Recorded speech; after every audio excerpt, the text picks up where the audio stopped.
So what do we got going here, Brian? I don't know, Hal. Just some ideas. We set out to make a movie about Brian Wilson. I'm playing Brian in the 1960s. Got all kinds of new ideas, new sounds, new instruments. He's at that point where the Beach Boys have achieved a lot of success and kind of riding the proverbial wave.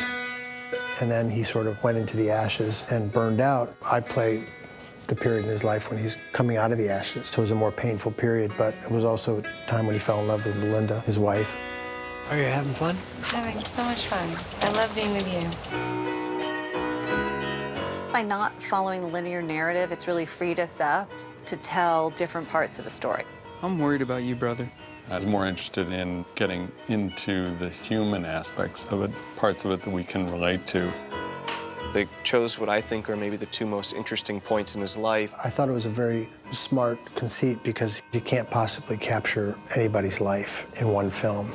You are dealing with a very, very sick man.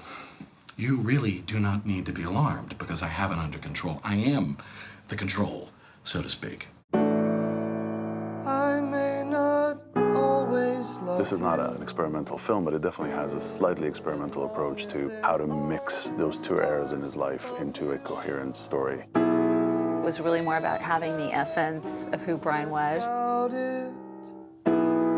It's very risky, but I think audiences could totally go with it. I hope they do. And God only knows what I'd be. There's definitely two movies happening at the same time. I started hearing things, strange things. I just didn't tell you because I didn't want to scare you away. I'm right here. When they asked me to play Brian, I was honored and I was excited and scared, all those things. Without you. I lucked out in getting to play somebody at the peak of their creativity. And I hope that I was able to expand mine a little bit just by trying to find his.